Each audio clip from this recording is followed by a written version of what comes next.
Let it be a Nick and Jane, and let it be a Mr. Smith, a banker of Nick and Jane. They both keep their money in his bank.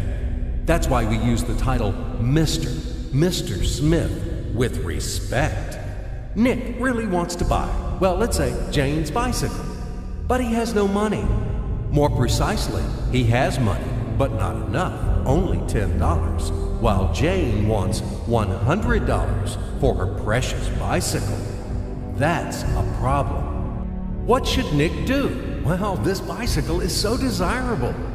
He gives Jane his $10 as a deposit and asks plaintively not to sell the bike to anyone. He says that he will bring the rest of the money soon. At the same time, he runs to his bank, to the respected Mr. Smith, to get a loan for the missing $90. As ill luck, Mr. Smith has no money at this moment, but he knows perfectly about $10, which Nick gave to Jane. And where will Jane bring his money to? That's right. She will put these $10 in her lovely bank to the same Mr. Smith. Therefore, Mr. Smith asks Nick to come back tomorrow in the hope that tomorrow he will get these $10. And everything happens this way. The next day, Jane brings $10 to the bank. The bank provides Nick these $10 on credit.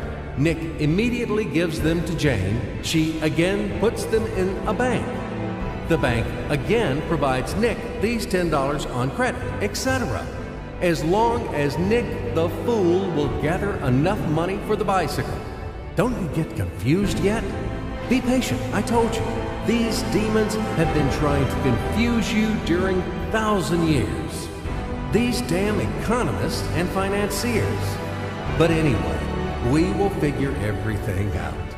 So what do we have in the end? Nick finally got the bike from Jane. Wow! But at the same time, Nick owes $90 to the bank, Mr. Smith, and the bank, in its turn, owes $100 to Jane. In other words, those $10, which existed initially, have magically turned into $200, $190 of debts plus real $10.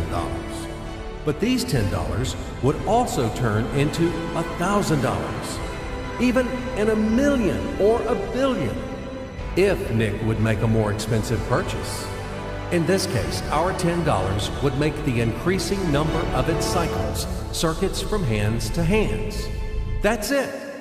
So, what happens in today's world? SOS! It appears that banks also make money out of thin air and multiply them. Not only Fed can produce money, but banks either. In short, everybody can do this, except you and me. We are not in the business at this celebration of life. I would like to print or draw some money as well. In fact, these banks multiply money without any control. And we're still wondering why the banker lives better. What are naive fools are we? Now it is clear why. The one who produces the money, of course, lives better. But this is not enough. From this moment, poor Nick will never be able to repay his debts owed to the bank.